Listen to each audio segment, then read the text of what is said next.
The rope burns where it circles her wrists. Cassia is 26 years old, and she can feel the coarse hemp cutting into skin that has never known anything rougher than silk. You can smell the stable stench of animals and old straw that fills this wooden building at the edge of the Roman camp. Can hear through the walls the sounds that her two younger sisters are making. Not screaming, not yet, but the high keening of terror that comes before screaming, the sound of girls who have seen what is being prepared for them and cannot process what it means. She was, until 9 days ago, Princess Cassia of Pontus, eldest daughter of King Mithridates, a woman raised in palaces overlooking the Black Sea, educated in Greek philosophy and Persian poetry, betrothed to a prince of Armenia whose kingdom would have doubled her father's power. She was the jewel of her father's court, the pride of his dynasty, the future queen of an empire that would have stretched from the Caucasus to the Euphrates. Now she kneels in stable filth, her ceremonial robes torn and stained, her hair matted with dirt and dried blood from a wound on her scalp that no one has bothered to clean. Around her, Roman soldiers move with the casual efficiency of men performing routine work, checking ropes, adjusting equipment, leading animals into position. They do not look at her. She is not a person to them. She is a component in whatever apparatus they are constructing. Through a gap in the wooden slats, she can see into the adjacent stall. Her sister Laodice, 19 years old, is bound to a post in the center of the space, her arms pulled behind her and tied so that her body is forced into an arch. Her face streaked with tears she no longer has the strength to wipe away. Her sister Nysa, 18, barely more than a child, is in the stall beyond, similarly bound, her small frame trembling so violently that Cassia can see the vibrations from 30 feet away. And in each stall, she can see what the Romans have brought: the horses. Massive cavalry stallions, war-trained, selected for size and temperament, held by handlers who know exactly what these animals will do when released toward a bound and helpless woman. She has heard of this punishment.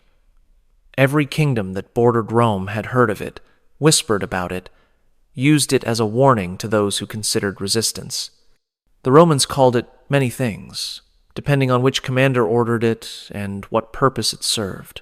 Sometimes it was spectacle, performed before armies to demonstrate the consequences of defiance. Sometimes it was private, conducted in camps and prisons where only the soldiers witnessed what occurred. But always it involved the horses. Always it involved women bound in ways that left them exposed and defenseless. Always it ended the same way. Her sisters are to be subjected to this. Laodice and Nysa, who have done nothing except be born to a king who dared to challenge Roman expansion, who built a coalition that threatened Roman control of the eastern trade routes, who won 3 battles before the 4th destroyed him and delivered his family into the hands of General Lucius Cornelius Crassus. Crassus. She memorizes the name, adds it to the mental ledger she has been keeping since capture. The names of officers, the hierarchy of command, the patterns of authority that govern this camp.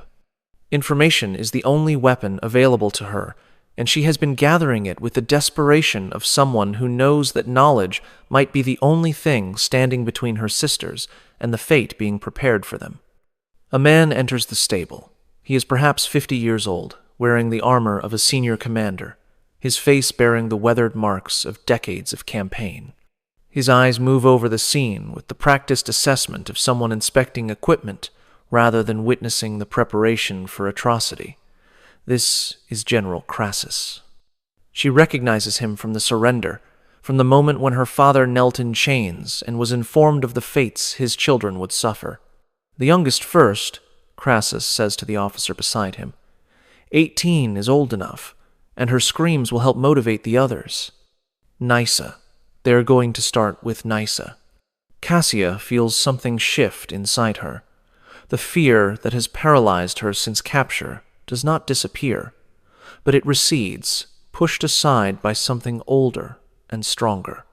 She has spent her entire life protecting her sisters. She taught Laodice to read when their tutors gave up on her.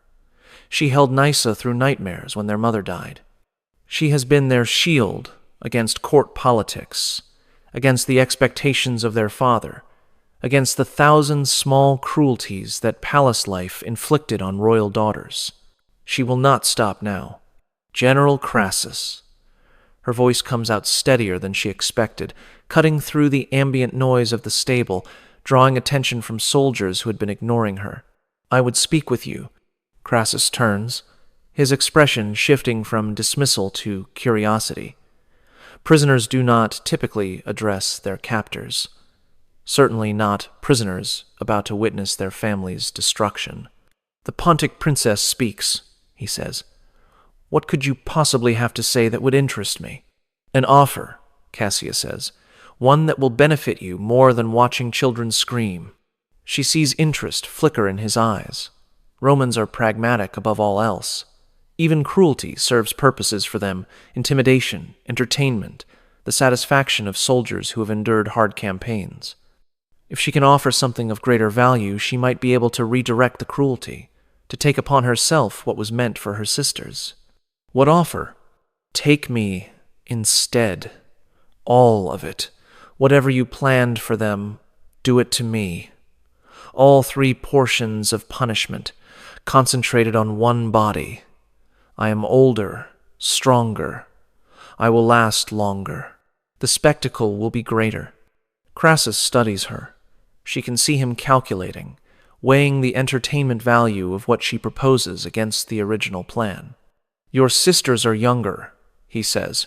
More, appealing to certain tastes. 3 is more than 1. Why would I accept less? Because I have information. The locations of treasure my father hid before the final battle.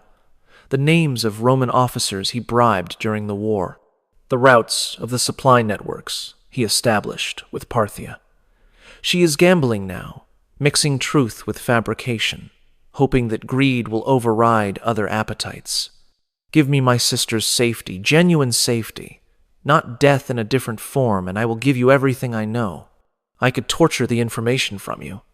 You could try, but I was raised in a court where poison was served at every meal and assassination was casual conversation.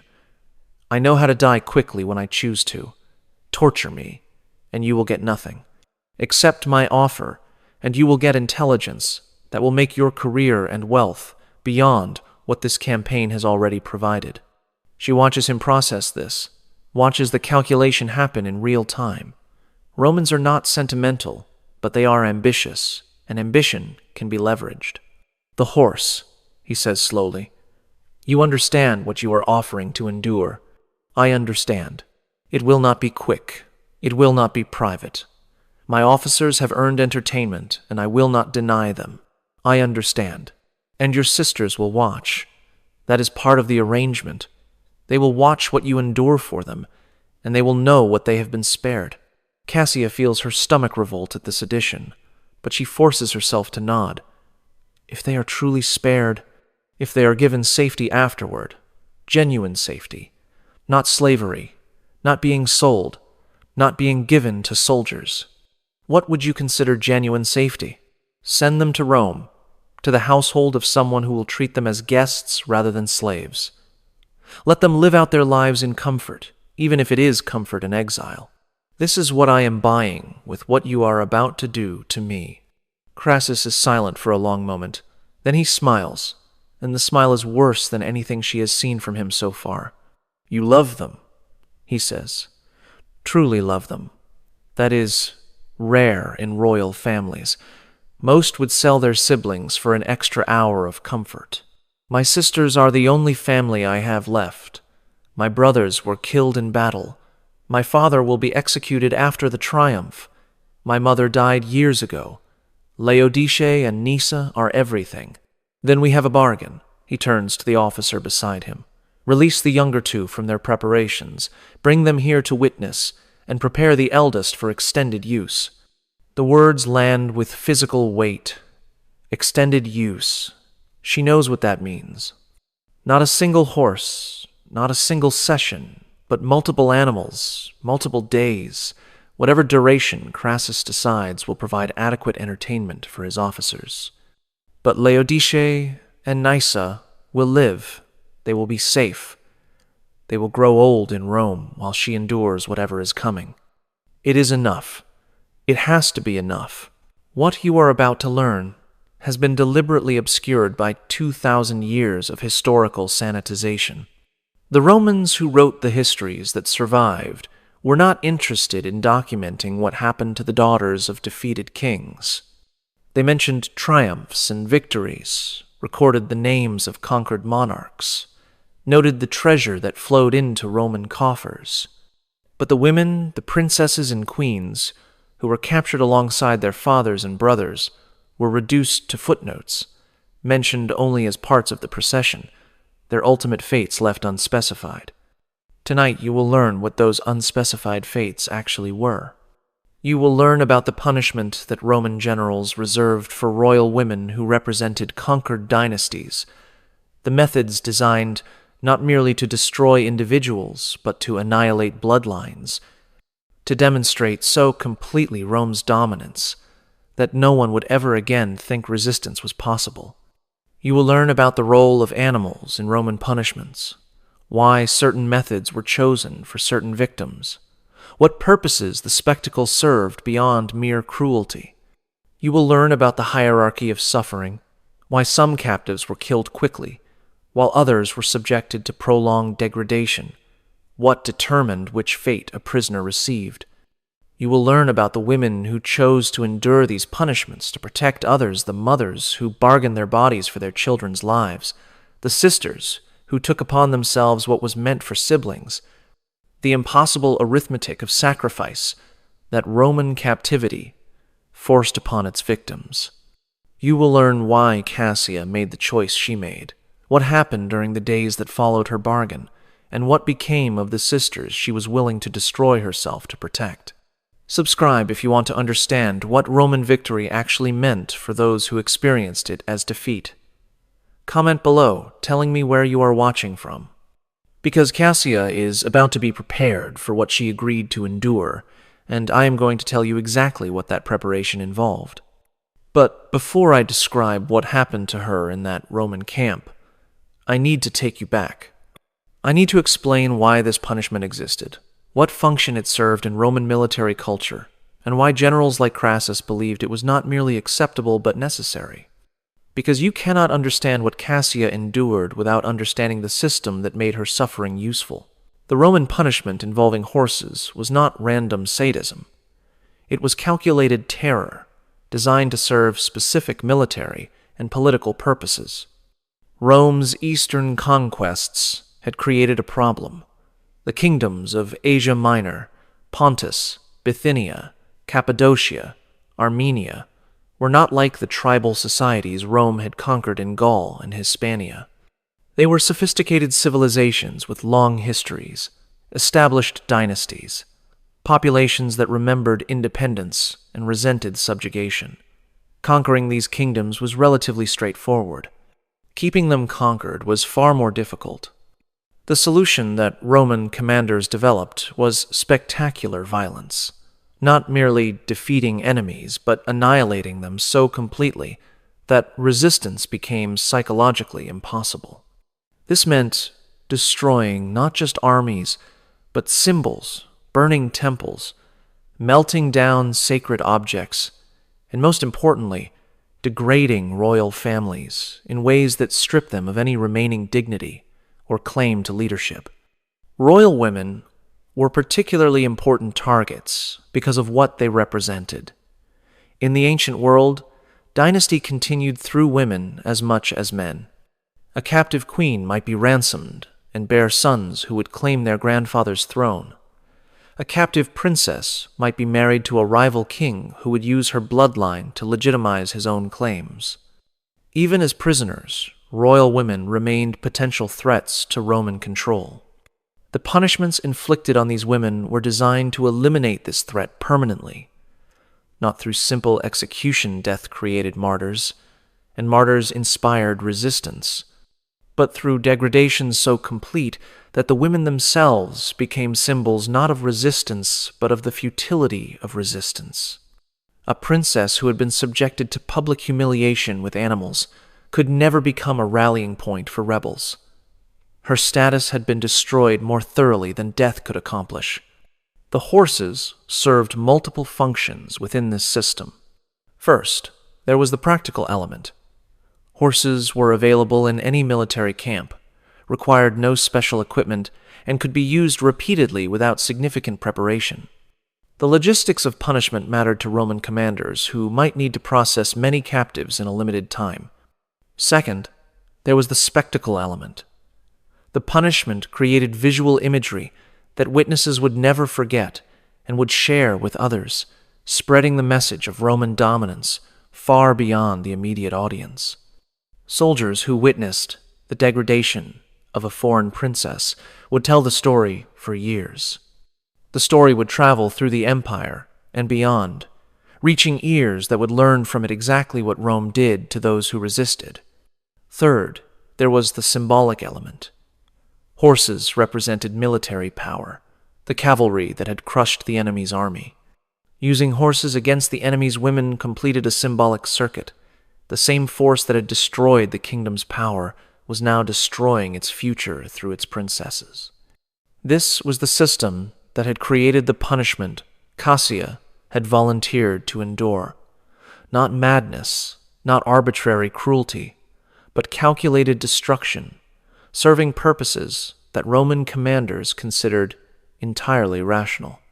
The fact that these purposes were served by acts of extreme violence against defenseless women was not considered a moral problem. The women were enemies. Their suffering served Rome. Roman morality did not extend protection to those outside the boundaries of civilization, and enemy kingdoms, by definition, were outside those boundaries. Now let us return to the stable, where Cassia has made her bargain, and the preparations for fulfilling it are beginning. The soldiers approach her with ropes and implements she does not want to examine closely. They are professional, efficient, their movements suggesting they have done this before, perhaps many times. One of them cuts away her ruined ceremonial robes with a knife that passes close enough to her skin that she can feel the cold of the blade. Another begins the process of binding her in the position required for what is coming. Wait. The voice is not Crassus's. Cassia turns her head and sees a younger officer, perhaps 30, wearing the insignia of a tribune. He is watching the proceedings with an expression she cannot read, not the eager anticipation of the other officers, not the professional detachment of the soldiers performing the work. "General," the tribune says, addressing Crassus, "a word, if I may." Crassus gestures impatiently. The tribune approaches and speaks in a low voice that Cassius strains to hear. "The intelligence," she mentioned, "the hidden treasury locations. If she dies too quickly, or if her mind breaks before we can extract the information, we lose that value,